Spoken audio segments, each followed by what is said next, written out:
السلام علیکم ورحمۃ اللہ وبرکاتہ۔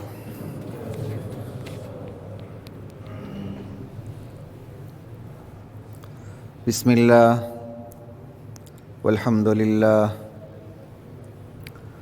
والصلاة والسلام علی رسول اللہ، اما بعد۔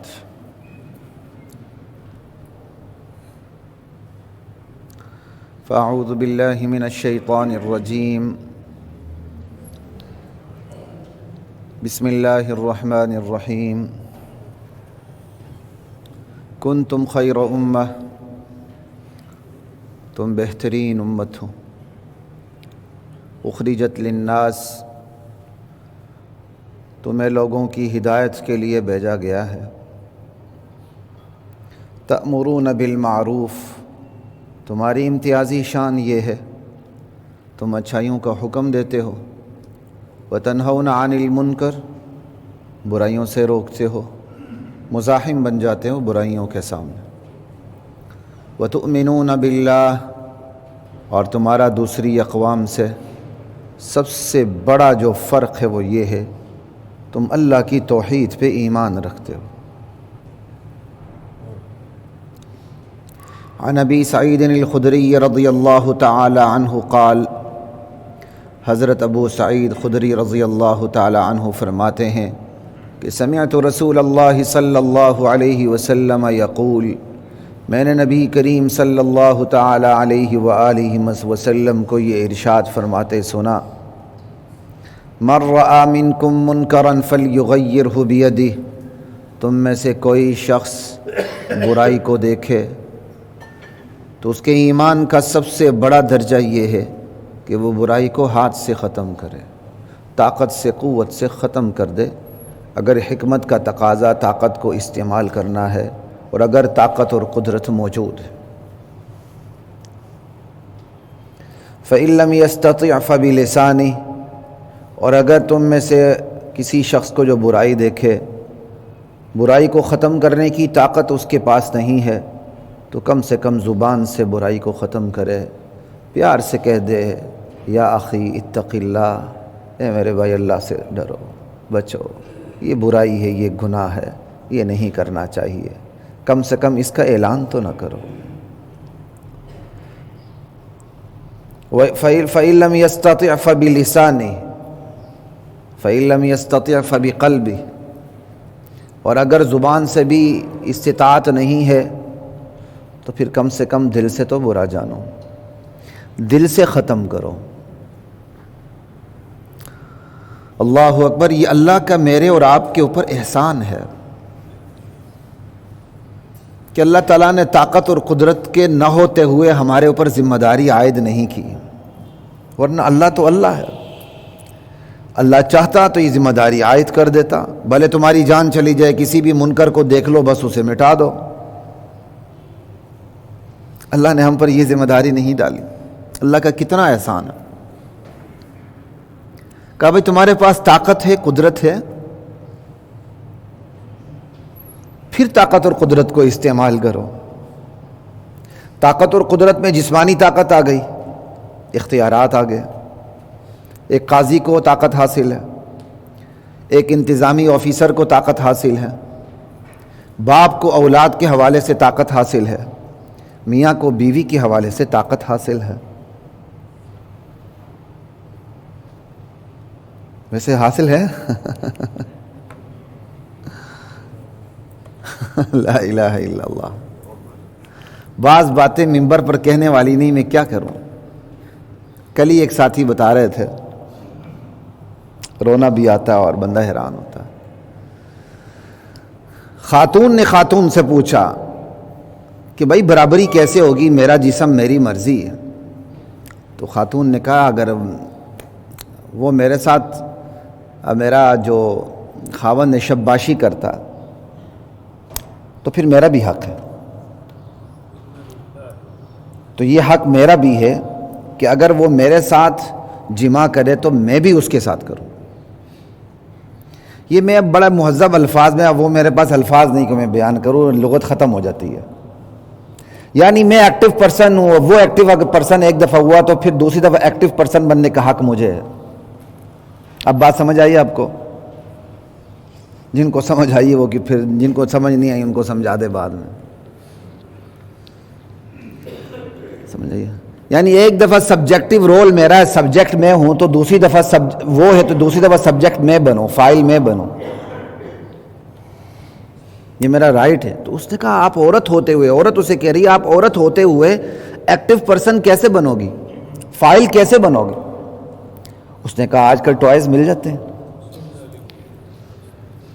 یہ خاتون نے خاتون کو جواب دیا ہے، آج کل ٹوائز مل جاتے ہیں. سمجھ آئی بات کی؟ ہم کہاں بیٹھے ہوئے ہیں، کس دنیا میں بیٹھے ہوئے ہیں؟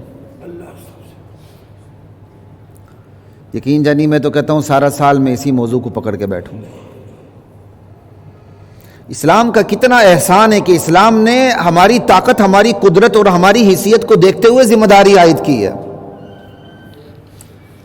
ایک ذمہ داری طاقت، قدرت، اختیارات کی ہے جو حکمران کو عوام پہ حاصل ہے، صاحب اختیار کو اپنے ماتحتوں پر حاصل ہے، گھر کے سربراہ کو گھر والوں پر حاصل ہے.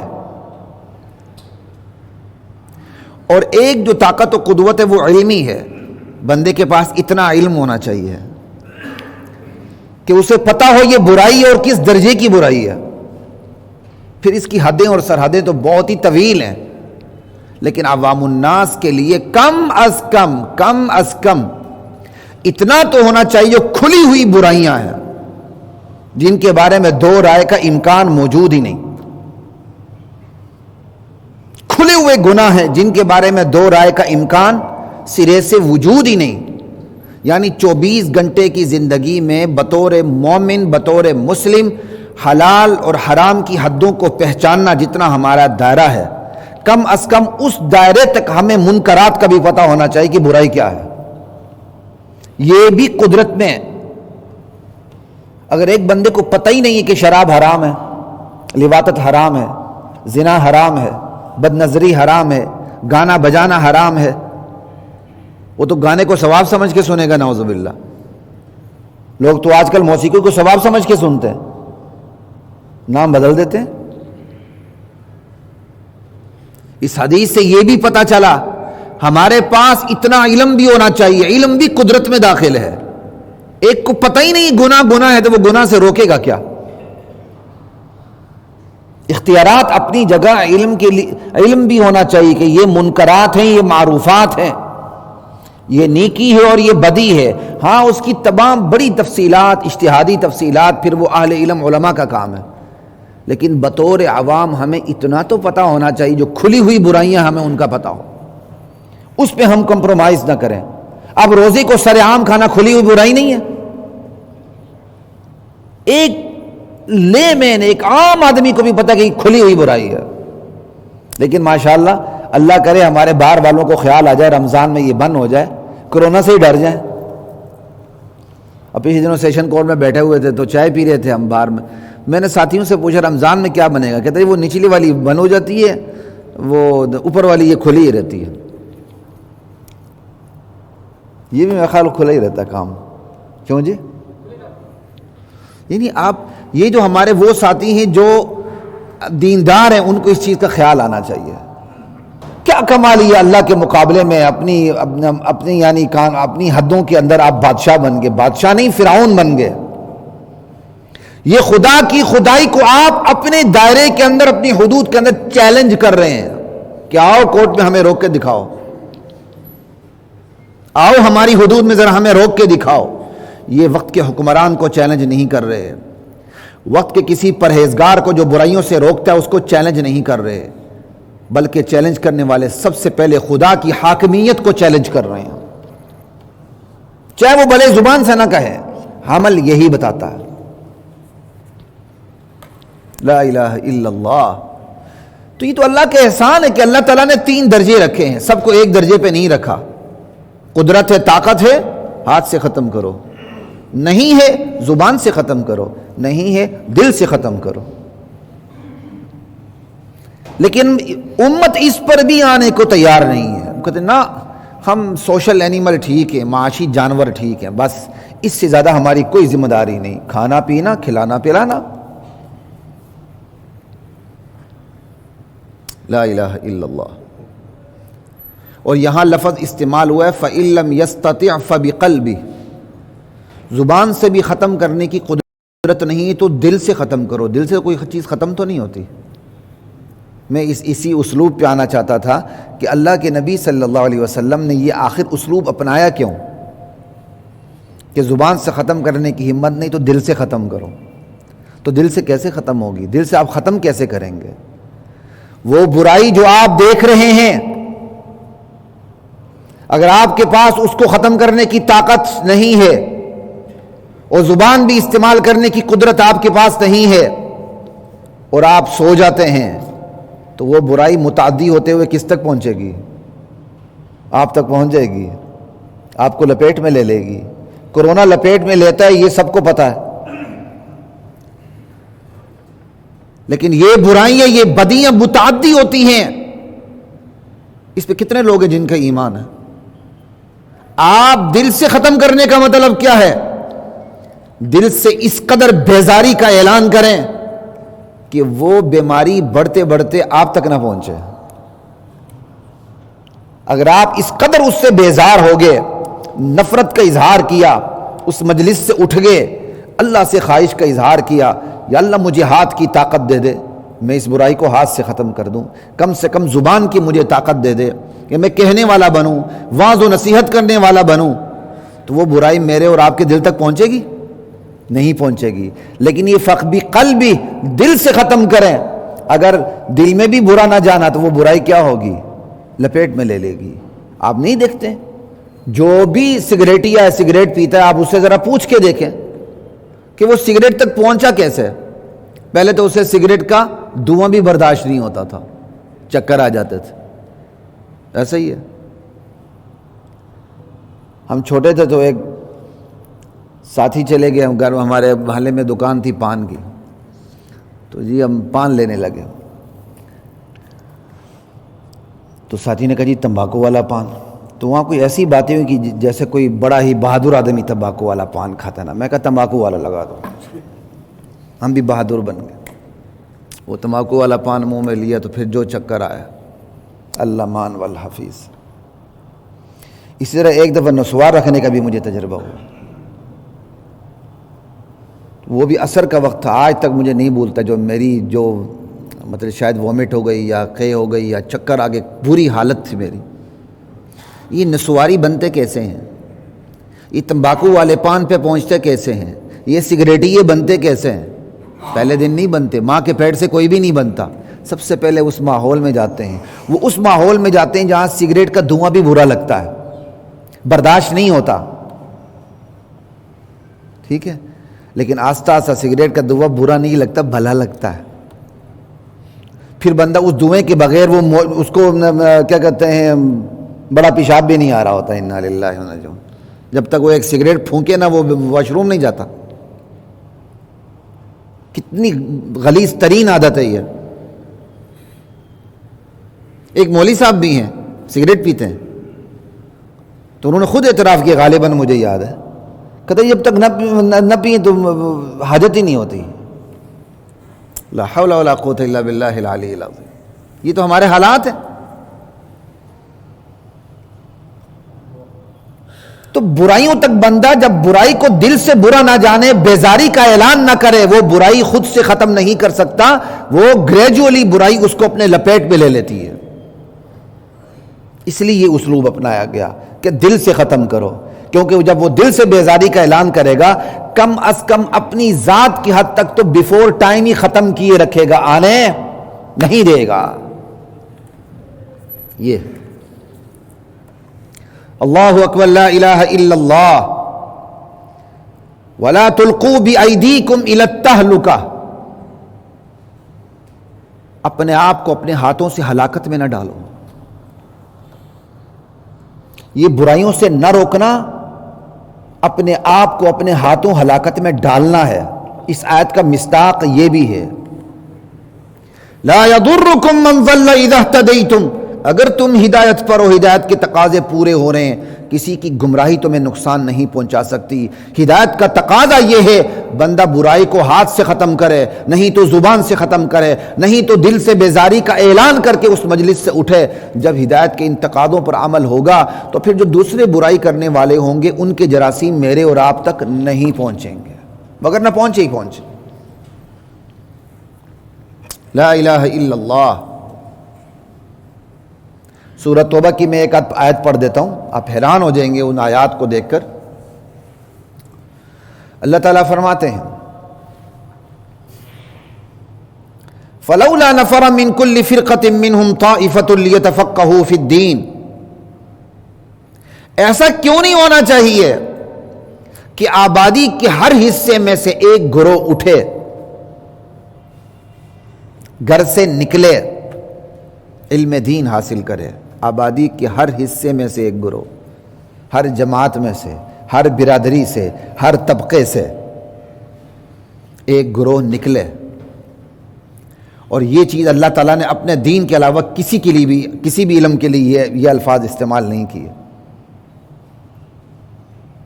اللہ آپ کو دنیاوی تعلیم سے منع نہیں کرتا، آپ کو ریاضی، فزکس، کیمسٹری، بایو سے منع نہیں کرتا، لیکن ترغیب آپ کو دین کی دیتا۔ اللہ کو پتہ ہے میں نے حکم نہ بھی دیا پھر بھی انہوں نے فزکس پڑھنی ہے، میتھ پڑھنی ہے، لا پڑھنا ہے، سب کچھ کرنا ہے۔ اپنی ضروریات کے لیے ساری قومیں سب کچھ کر لیتی ہیں۔ اللہ کو پتہ ہے ان کو ادھار پہ یقین نہیں، حالانکہ اللہ تو نقد بھی دیتے ہیں دنیا میں۔ کیا ایسا کیوں نہیں ہونا چاہیے کہ تمہاری آبادی کے ہر حصے میں سے ایک گروہ اٹھے، طائفۃ منہم، وہ جائے علماء کے پاس پہنچے اور پھر کیا کہے، لیتفقہوا فی الدین، دین کی سمجھ بوجھ حاصل کرے۔ کتنی بڑی بات، دین کی سمجھ بوجھ حاصل کرے، اور پھر وہیں بیٹھا نہ رہے کہ دین کی ظاہری شکلیں اپنا لی، داڑھی رکھ لی، پگڑی رکھ لی، کپڑے پہن لیے، سنت کے مطابق سارا کچھ کر لیا اور بیٹھ گئے، نہیں۔ وَلِيُنذِرُوا قَوْمَهُمْ، پھر دین کی سمجھ بوجھ حاصل کرنے والے صرف ظاہری شکل نہیں، سمجھ بوجھ، وزڈم، واپس اپنی قوم میں پہنچے، پھر انذار کا فریضہ ادا کریں، ڈرانے کا فریضہ انجام ادا کریں، برائی سے کہ برے انجام سے آگاہ کریں۔ کہ تو یہ مولوی ڈراتے ہی رہتے ہیں، تو اس وقت آپ ریاستی سطح پر کورونا سے کیوں ڈرا رہے ہیں؟ ڈرانے کی قدر آئی؟ ڈرانا پہلے ہے، خوشخبری بعد میں۔ ابھی بھی کورونا میں سمجھ نہیں ہے تو پھر کب بات سمجھ آئے گی؟ جنت سے بچنا پہلے ہے اور جہنم جانا، جنت جانا بعد میں ہے۔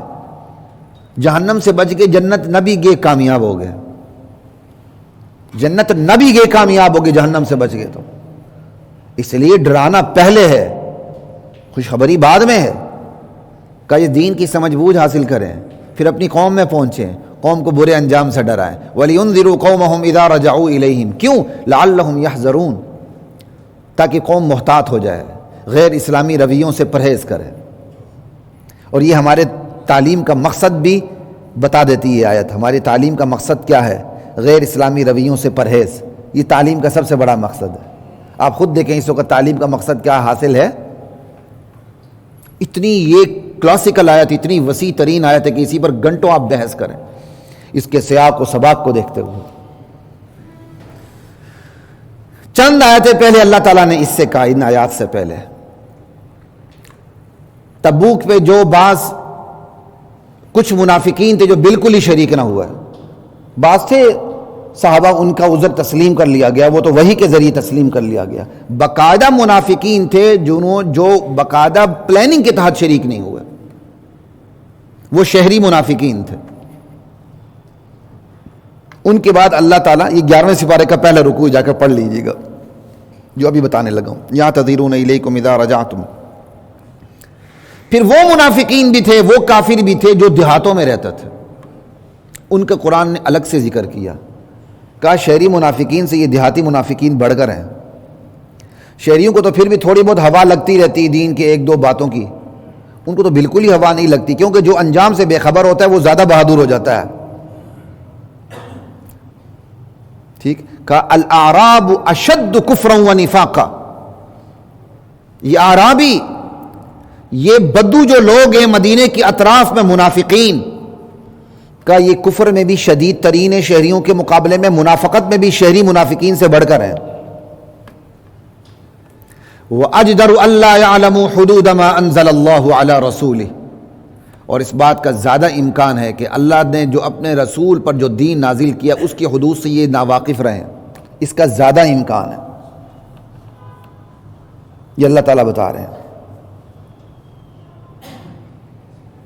اور اس کی چند آیتوں کے بعد یہ آیت ہے کہ تم میں ایسا کیوں نہیں ہونا چاہیے کہ تمہاری آبادی کے ہر حصے میں سے ایک جماعت، ایک گروہ، قبیلے، ہر جماعت میں سے، ہر حصے میں سے لوگ نکلیں، دین کا علم حاصل کریں، دین کی سمجھ بوجھ لیں، واپس آئیں اور اس سمجھ بوجھ کو سوسائٹی میں انجیکٹ کریں تاکہ سوسائٹی محتاط ہو جائے اور غیر اسلامی رویوں سے پرہیز کریں۔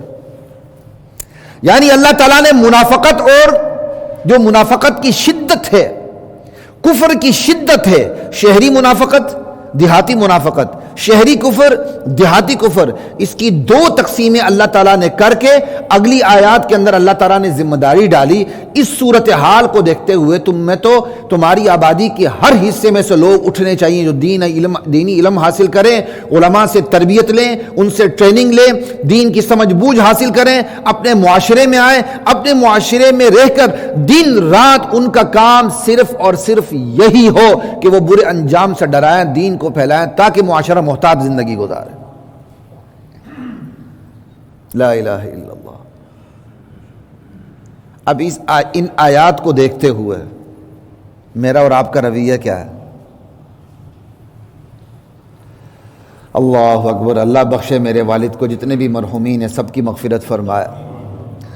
میرے ابو کے ماموں تھے، بہت بڑے آفیسر تھے، آ کے جب انہوں نے مجھے ترغیب دینے کی کوشش کی کہ بیٹا مقابلے کے امتحانات میں آ جاؤ، تو بعد میں ابو جان نے میری عدم موجودگی میں انہوں نے کہا ماموں جان میرے بچوں کو یہ ترغیب نہ دیں، علماء کے بچے علماء نہیں بنیں گے، ہم کسی اور سے کیسے کہیں گے کہ وہ اس علم کو حاصل کریں۔ لا الہ الا اللہ۔ آج ہر ایک باپ چاہتا ہے میرا بیٹا ڈاکٹر بنے، انجینئر بنے، قانون دان بنے، یہ بنے، سیاستدان بنے۔ جو سب سے بڑا ان پڑھ ہوگا وہ سب سے بڑا سیاستدان ہوگا، وہ ڈاکٹر پہ بھی لیڈ کرے گا، وہ قانون دان پہ بھی لیڈ کرے گا، وہ سب کو نیچے رکھے گا، میٹرک فیل۔ ٹھیک ہے، جو یہاں سب سے بڑا ان پڑھ ہوتا ہے وہ سب سے بڑا حکمران ہوتا ہے، جو سب سے بڑا پڑھا لکھا ہوتا ہے وہ سب سے زیادہ بے اختیار ہوتا ہے۔ دیکھ لیں آپ۔ خیر، یعنی باپ چاہتے ہیں میرا بیٹا یہ بنے، یہ بنے، یہ بنے، یہ بنے، یہ بنے۔ اللہ چاہتے ہیں تمہاری آبادی کے ہر حصے میں سے، ہر جماعت میں سے، ہر برادری میں سے، ہر قوم میں سے، ہر ذات میں سے، ہر قبیلے میں سے، ہر خاندان میں سے ایسے لوگ ہونے چاہیے جو علماء کی صحبت میں بیٹھیں، دینی علم حاصل کریں، صرف ظاہری شکلیں نہ بنائیں بلکہ دین کی سمجھ بوجھ ہر شعبے کے حوالے سے حاصل کریں، پھر وہ اپنی ذمہ داری کا احساس کرتے ہوئے اپنی قوم میں پہنچیں اور دن رات اپنی قوم کو برے انجام سے بچاتے رہیں تاکہ قوم محتاط زندگی گزارے۔ لا الہ الا اللہ۔ اللہ یہ چاہ رہے ہیں، باپ کیا چاہ رہا ہے، ماں کیا چاہ رہی ہے، اور اگر کسی طرح ماں باپ اللہ کے ان آیات کو، ان فرامین کو سامنے رکھ کے اپنے کسی بیٹے کو عالم بنانا چاہے تو باپ چاہے تو ماں مخالفت کرتی ہے، ماں چاہے تو باپ مخالفت کرتا ہے، اور آخر ایک سوال ان کے ذہن میں آتا ہے آخر ہمارا بیٹا کھائے گا تو کہاں سے کھائے گا؟ انا للہ و انا الیہ راجعون۔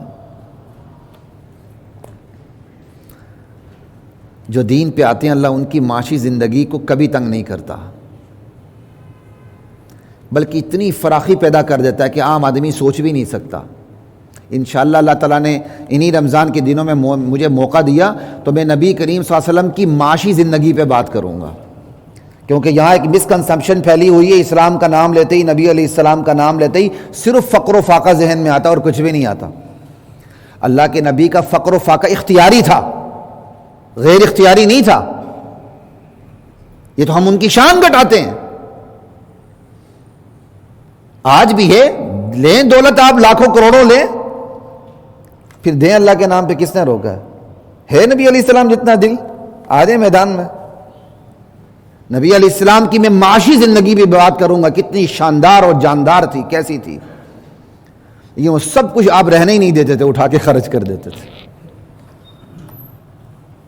تو دینی علم تھا نا، اللہ کے نبی کے پاس یونان کا فلسفہ تو نہیں تھا، وقت کی سائنس تو نہیں تھی، نہ فلسفے کا انکار ہے نہ وقت کی سائنس کا انکار ہے، بتا رہا ہوں اللہ کے نبی کے پاس وحی کا علم تھا صرف، لیکن اللہ نے معاشی زندگی کتنی کھول دی۔ وہ صحابہ جو پیٹ پر پتھر باندھتے تھے بعد میں روتے تھے کہ ہم سے پہلے جو صحابہ تھے وہ چلے گئے، وہ خوش قسمت رہے، کہیں اللہ تعالیٰ ہماری قربانیوں کو بدلہ دنیا ہی پہ تو نہیں دے رہا۔ اتنی فراخی آ گئی تھی۔ 400 دینار کا جبہ اللہ کے نبی نے پہنا، کپڑا 400 دینار کا۔ جب آپ کو پتہ چلا غیر ملکی وفود آ رہے ہیں تو آپ نے ان وفود کا استقبال کرنے کے لیے، ان سے ڈائلاگ کرنے کے لیے 400 دینار کا جبہ پہنا ہے۔ آپ کی جو اونٹنیاں تھیں، جو آپ کا اسلحہ تھا، وہ کس لیول کا تھا؟ آج کی بڑی سے بڑی مرسیڈیز کو لائیں آپ کی اونٹنی کے سامنے۔ انشاءاللہ اس پہ بات ہوئی، اسی رمضان میں کرنے کی بات کروں گا آپ انشاءاللہ، اللہ تعالیٰ نے چاہا۔ میں بعض سیرت نگاروں کا بہت ممنون ہوں جنہوں نے اس پہ قلم اٹھایا، باقاعدہ ہمارے لیے آسانیاں پیدا کر دی ہیں۔ لا الہ الا اللہ واللہ اکبر۔ تو حضرات محترم، اللہ کیا چاہتے ہیں؟ ہر برادری میں سے، ہر خاندان میں سے، ہر جماعت میں سے، ہر قوم میں سے ایسے بندے ہونے چاہیے جو یہی کام کریں۔ کتنی بڑی بات ہے، کیوں یہ کام کریں گے دوہری ذمہ داری کا احساس رہے گا، خود نیک بننا، اگلے کو نیک بنانا۔ یہ کام نہیں کریں گا دوہری ذمہ داری کا احساس ختم ہو جائے گا، اور جب دوہری ذمہ داری کا احساس ختم ہو جائے پھر مسلمانوں کو زوال شروع ہو جاتا ہے۔ اسلام کا تعلق مسلمانوں سے ہے نا، پھر آپ کو اسلام نظر نہیں آتا، کیوں؟ مسلمان نظر نہیں آئے گا، اسلام نظر نہیں آئے گا، اسلام نظر نہیں آئے گا، مسلمان نظر نہیں آئیں گے۔ آج سب سے بڑا المیہ یہ ہے، آج کے مسلمان کو اپنی دوہری ذمہ داری کا علم ہی نہیں۔ جنہیں علم ہے ان کو عمل نہیں ہے، اور جن کا عمل ہے ان کی نمائندگی کی حد تک عمل نہیں ہے، اور جو نمائندگی کر رہے ہیں یا وہ غلط نمائندگی کر رہے ہیں، یا وہ ادھوری نمائندگی کر رہے ہیں، یا وہ بے ترتیب نمائندگی کر رہے ہیں، اور سب مل کے اللہ کے نبی کی 23 سالہ مختصر زندگی کو معجزہ بنا کے پیش کرتے ہیں۔ ہمارے نبی نے 23 سال کی مختصر زندگی میں اتنا بڑا انقلاب پیدا کیا۔ نبی علیہ السلام کا واقعی معجزہ تھا، 23 سال کی مختصر مدت میں اتنا بڑا انقلاب لایا، لیکن وہ معجزاتی ترتیب میرے اور آپ کے پاس بھی تو ہے نا۔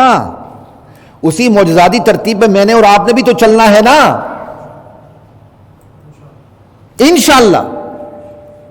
اس کے لیے ضروری ہے علم ہو، عمل ہو، نمائندگی ہو، نمائندگی نہ بے ترتیب ہو، نہ ادھوری ہو، نہ غلط ہو، نبوی طریقے کے مطابق پوری کی پوری نمائندگی ہو، پھر دیکھیں کتنی مختصر مدت میں انقلاب آتا ہے کہ نہیں۔ آج سینکڑوں سال گزر رہے ہیں، ہم ایک قدم آگے نہیں رکھ پا رہے ہیں، اور صرف بڑے مزے سے جب ربیع الاول آتا تو سناتے ہیں 23 سال کی مختصر مدت میں یہ انقلاب آیا۔ ارے بھائی یہ بھی سناؤ 23 سال کی مختصر مدت میں جو انقلاب آیا اس کے پیچھے ترتیب کیا تھی، وہ زندگی کا نقشہ کیا تھا، وہ اللہ کے نبی اپنی امت کو روڈ میپ کیا دے کے گئے تھے جس پہ چل کے ہم نے بھی اسی طرح انقلاب اپنی زندگیوں میں بھی پیدا کرنا ہے اور پوری امت کی زندگیوں میں انقلاب پیدا کرنا۔ لا الہ الا اللہ واللہ اکبر۔ اس پہ تو ان ڈیٹیل گزشتہ جو میں بات ہو چکی ہے، یہ تو میں نے ویسے سمری کے طور پہ بات کر دی، میں آگے جانا چاہتا ہوں۔ بڑے مزے سے پڑھیں گے، مدینے کے منافقین بھی تھے، شہری منافقین بھی تھے، دیہاتی منافقین بھی تھے، وہ یہ کرتے تھے، وہ یہ کرتے تھے۔ پھر یہ آیات اتری، بھئی ہماری صورتحال کیا ہے؟ واقعی دیہاتی منافقین بھی ایسے تھے، شہری منافقین بھی ایسے تھے، ان کو صرف اور صرف اپنی معاش کی پرواہ تھی، حلال طریقے سے آئے بھلے حرام طریقے سے آئے، کوئی پرواہ نہیں، صرف وہ سوشل اینیمل بنے ہوئے تھے، معاشی جانور بنے ہوئے تھے۔ وہ دیکھتے تھے کس کا پلہ بھاری ہے، وہ جب دیکھتے تھے کفر کا پلہ بھاری ہونے لگا ہے ادھر گھستے تھے، اسلام کا پلہ بھاری ہونے لگا ہے ادھر جاتے تھے۔ ان کو اسلام سے کوئی بھی ہمدردی نہیں تھی، بلکہ وہ منتظر رہتے تھے اسلام ڈاواں ڈول ہو جائے، اور یہ خواہش رکھتے تھے کہ ان پر مصیبتیں آئیں۔ اللہ کہتا ہے علیہم دائرۃ السوء، برا وقت اب ہم پہ نہیں ان پر آئے گا۔ لا الہ الا اللہ۔ وہ تصویر دیکھ لیں جس پس منظر میں یہ آیات اتری ہیں، اور جو پیش منظر تھا وہ کیا ہے، یقین کریں اس سے بدترین صورتحال آج ہماری ہے۔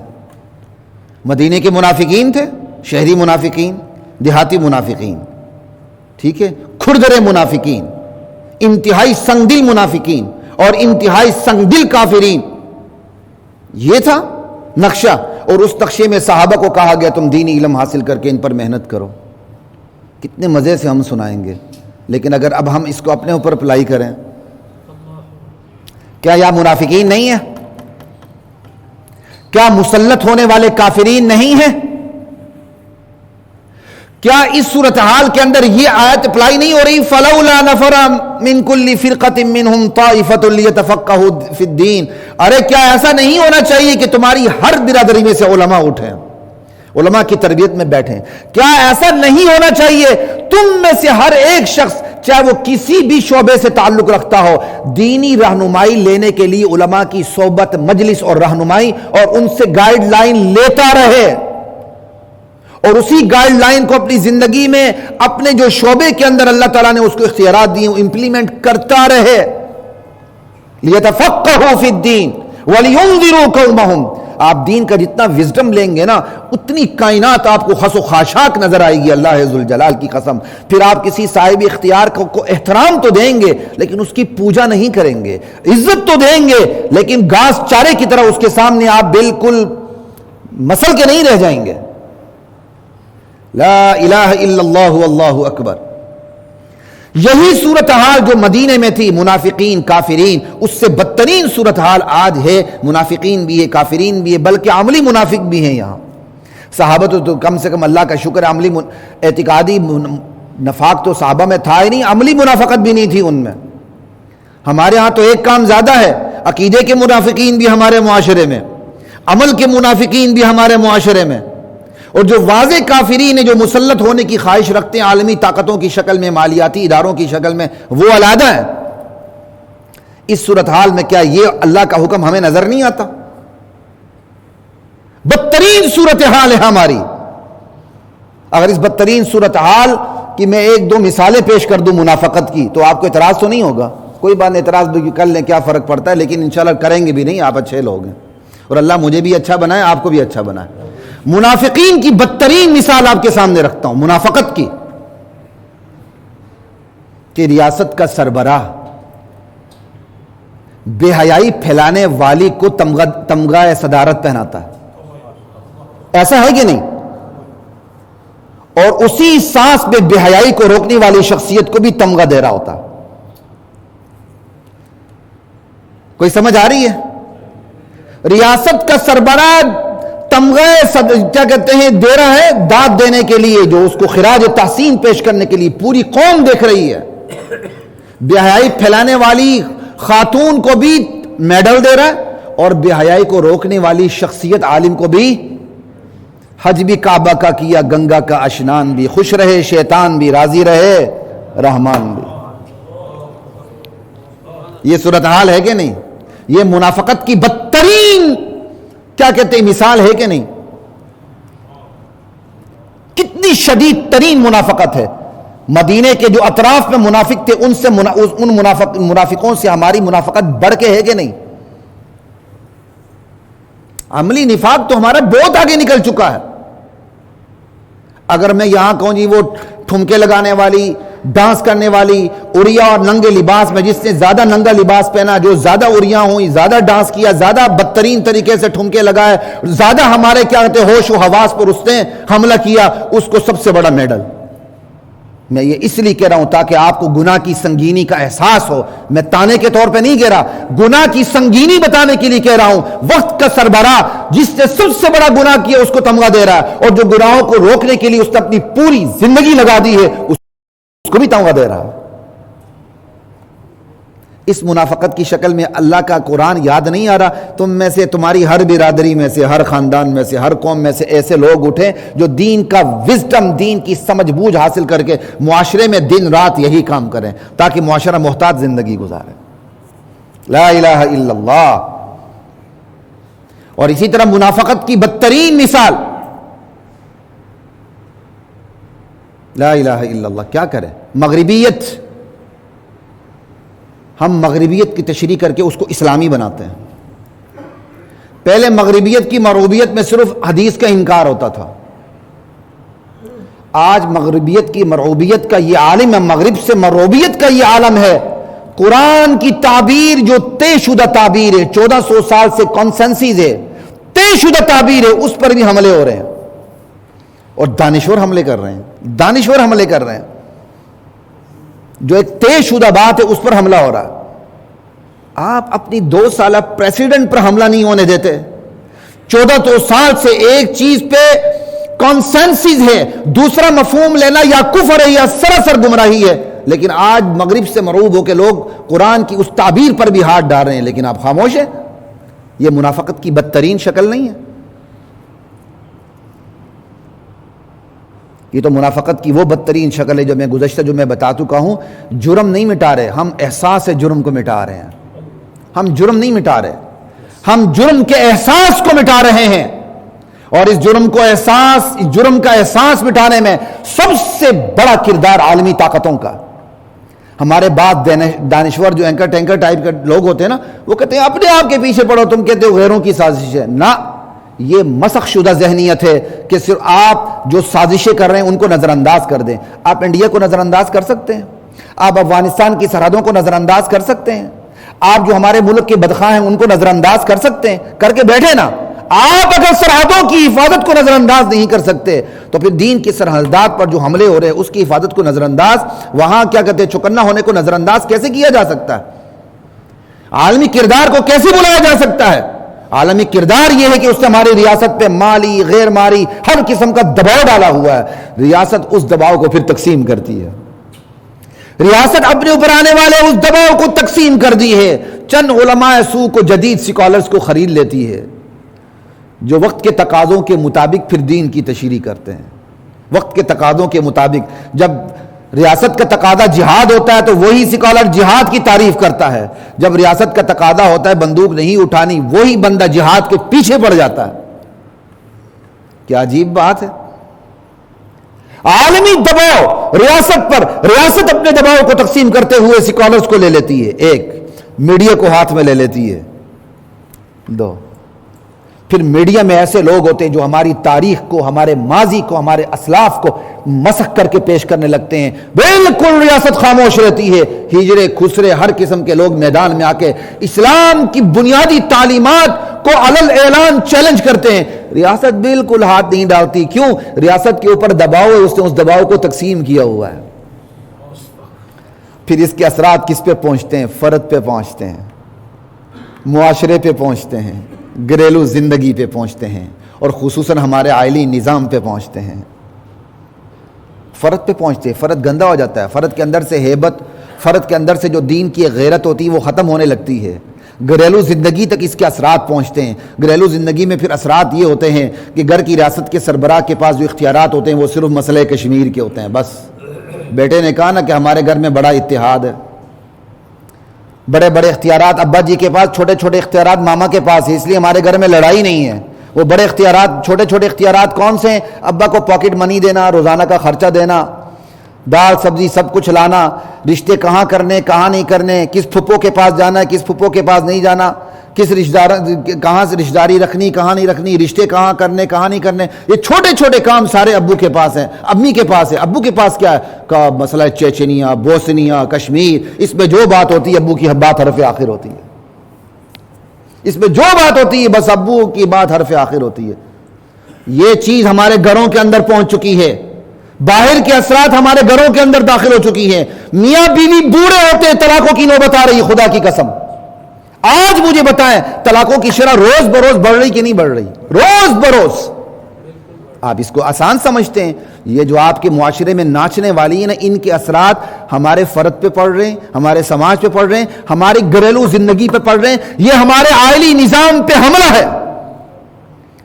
عورت کو حقوق، عورت کو امپاورمنٹ کے نام سے اس طرح سامنے لایا جا رہا ہے. مرد کی قوامیت بھی ختم ہو رہی ہے، اور جو اللہ نے مرد پر ذمہ داری ڈالی ہے کہ یہ قوام بھی ہے، کفیل بھی ہے، اپنے گھر کی کفالت اس کی ذمہ داری ہے، مرد بھی اب اتنا بغیرت ہو رہا ہے. وہ نوکری والی لڑکی کو ڈھونڈتا ہے کہ مجھے کچھ نہ کرنا پڑے، میں اپنی نوکری کرنے والی عورت کے روزی روٹی پہ گزارا کر کے ادھر ہی بیٹھا رہوں.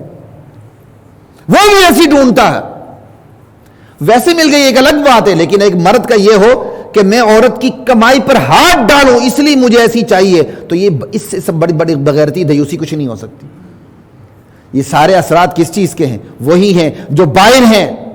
جو ریاست پہ دباؤ عالمی آ رہا ہے وہ عالمی ریاست کا دباؤ تقسیم کرتے ہوئے علماء سو پہ جا رہا ہے، سکالرز پہ جا رہا ہے، میڈیا پہ جا رہا ہے. اس کے اثرات فرد پہ پڑ رہے ہیں، سماج پہ پڑ رہے ہیں، معاشرے پہ پڑ رہے ہیں، گھریلو زندگی پہ پڑ رہے ہیں، عائلی نظام پہ پڑ رہے ہیں، اور اتنے سنگین پڑ رہے ہیں. روزانہ طلاق کی شرح بڑھتی جا رہی ہے، بڑھتی جا رہی ہے، بڑھتی جا رہی ہے.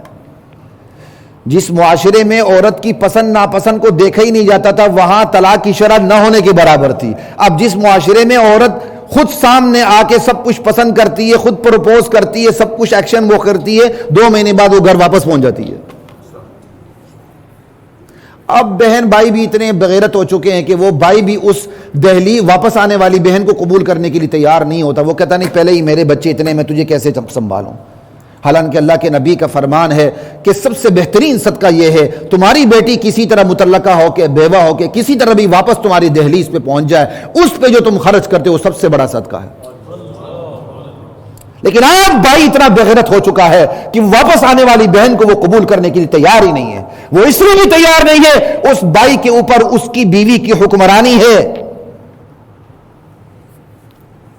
کس کس یعنی زخم پہ نبض پہ ہاتھ رکھا جائے، کس کس زخم پہ پہا رکھا جائے. خدا کی قسم ہمارا ایک ایک پرزہ خراب ہوتا جا رہا ہے.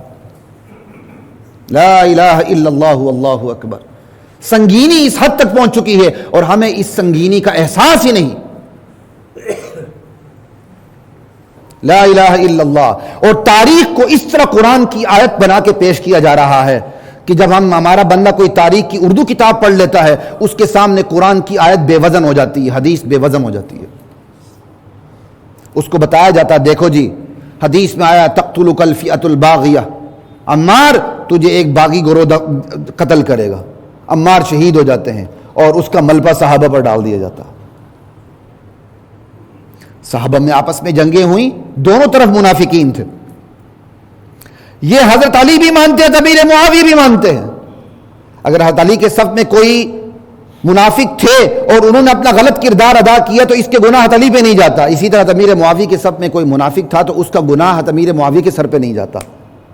جس طرح شمر کا گناہ حضرت علی پہ نہیں جاتا، عمار بن یاسر کو قتل کرنے والے گناہ کا جو گناہ ہے وہ معاویہ پر بھی نہیں جاتا. لیکن ہم حدیث پڑھ لیتے ہیں، ہمارا مولوی صاحب بھی بیان کر دیتا ہے، بڑے آرام سے نکل جاتا ہے. سننے والا سمجھتا ہے کہ اس کو باغی گروہ جو جہنم کی طرف بلا رہا ہے اور عمار بن یاسر جنت کی طرف بلا رہے ہیں، یہ باغی گروہ تو ہے تم امیر معاویہ والا. انا للہ و انا الیہ راجعون. تاریخ کو پڑھ کے ہم قرآن کو بے وزن کر دیتے ہیں. پورا قرآن، پورا احادیث کا ذخیرہ صحابہ کی عظمت میں اترا، ہم اس کو نظر انداز کر دیتے ہیں. بلکہ خود اس حدیث کے اندر ہے وہ قتل کرے گا جو خود جہنمی ہے، جہنم کی طرف بلا رہا ہے. عمار اس کو جنت کی طرف بلائے گا. کیا نعوذ باللہ صحابہ جہنمی ہے؟ تاریخ کے سامنے ہم قرآن و حدیث کو بے وزن کر رہے ہیں.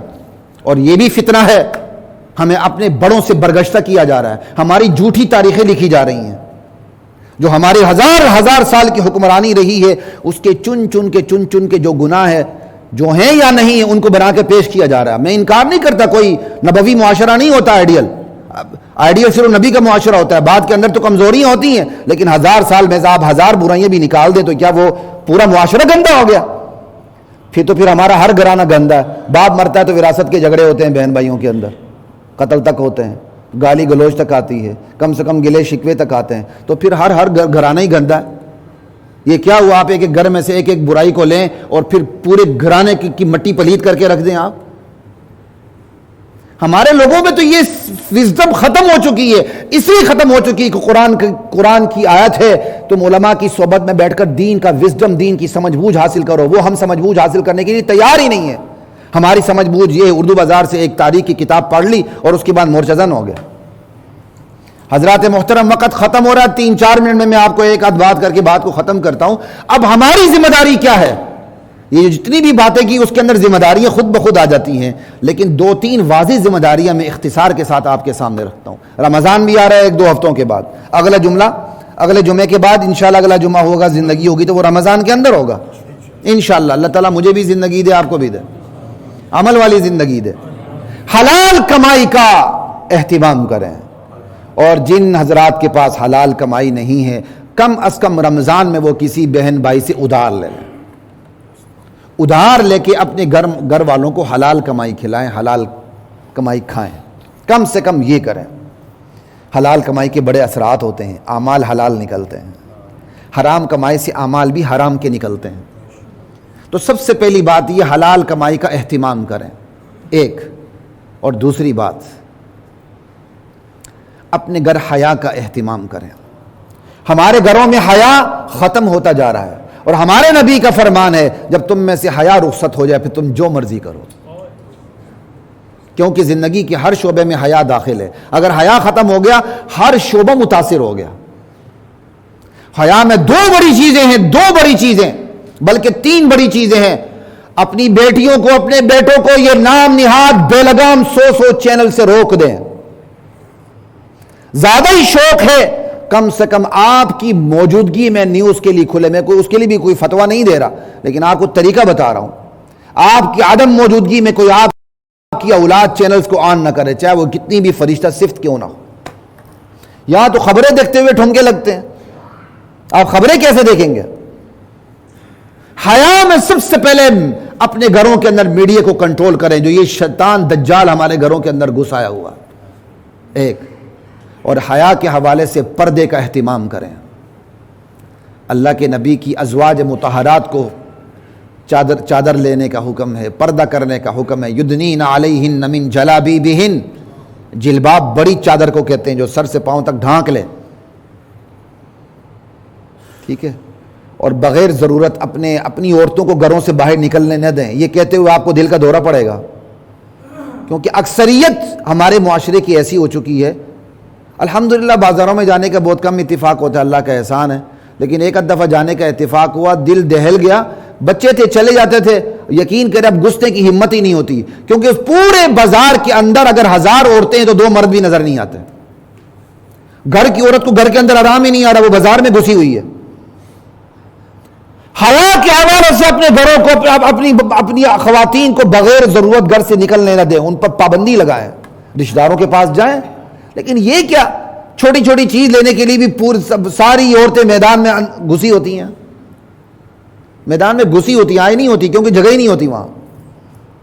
پردے کا اہتمام کریں، اور ساتھ ساتھ خدا کے لیے خصوصاً اپنی بیٹیوں کے لباس پہ توجہ دیں۔ وہ لباس ایسا نہ ہو کہ باپ بھی آنکھ بھر کے محبت سے اپنی بیٹی کو دیکھ نہ سکے۔ ایک باپ نے مجھے کہا، میں نے اپنی بیٹیوں کو منع کیا، وہ نہیں رکتی، میں نے ان سے بول چال بند کر دی۔ میں کہا بول چال بند نہ کریں بول چال بند، سمجھائیں بول چال بند سے تو آپ کا بالکل ہی روب ختم ہو جائے گا۔ آج باپ کا اتنا روب نہیں رہا کہ وہ اپنی بیٹی کو بےہودہ لباس سے روک سکے، اور ہمارے نبی کی حدیث ہے وقت آئے گا لباس پہ بھی ہوں گی پھر بھی بے لباس ہوں گی، وہ کہا چکا۔ حیا کے حوالے سے پردہ، لباس، میڈیا، اور گھر سے بلا ضرورت باہر نکلنے نہ دیں، ترغیب دیں۔ یہ نہ کہ فوراً جا کے ڈنڈا اٹھا لیں، جو آپ نے کام 20 سال تک نہیں کیا تو اچانک ہی وہ چیف مارشل ایڈمنسٹریٹر نہ بنے، طریقے کے ساتھ شروع کریں۔ اور تیسری اور آخری بات، اپنے بچوں کی نظریاتی تربیت کریں۔ وہ پہلے مسلمان بنے، بھلے پھر ڈاکٹر بنے، انجینئر بنے، قانوندان بنے، سائنسدان بنے، سیاستدان بنے، جو مرضی بنے، پہلے سب سے پہلے مسلمان بنے، اور ایسے مسلمان بنے شعوری مسلمان، صرف خاندانی مسلمان نہیں، باپ دادوں کی جائیداد کی طرح اسلام بھی ترکے میں ملا ہو، نہ، شعوری مسلمان، انہیں پتا ہو ہم عیسائی کیوں نہیں، ہم ایتھیسٹ کیوں نہیں، ہم یہودی کیوں نہیں، ہم پارسی اور پارسن کیوں نہیں، ہم مسلمان کیوں ہیں، ہمیں پتا ہو ہماری نظریاتی حد فاصل کیا ہے۔ اعمال کی باری تو بعد میں آتی ہے، نظریاتی تربیت کریں۔ اگر آپ کی اپنی نظریاتی تربیت نہیں، وہی حکم آ جاتا ہے، علماء کی صحبت اختیار کر کے ان کی رہنمائی سے نظریاتی تربیت شروع کر دیں۔ اس محنت کا آغاز اپنے گھر سے کریں، یقین کریں اس محنت کا آغاز گھر سے کریں گے نا، پھر کسی جماعت کی ضرورت ہی نہیں رہتی۔ گھر سے محنت ہوگی تو پھر وہ جماعتیں بھی پیدا ہوں گی، سب کچھ کام کریں گی، پھر یہ سارا کام تقسیم ہو کے معاشرہ انشاءاللہ فرشتوں والا بنے گا۔ ورنہ جو معاشرہ سامنے ہے وہ سامنے ہے، لیکن اللہ کی رحمت سے مایوس نہیں ہونا چاہیے۔ اللہ مجھے اور آپ کو ان سب آداب پہ عمل کرنے کی توفیق عطا فرمائے۔ وآخر دعوانا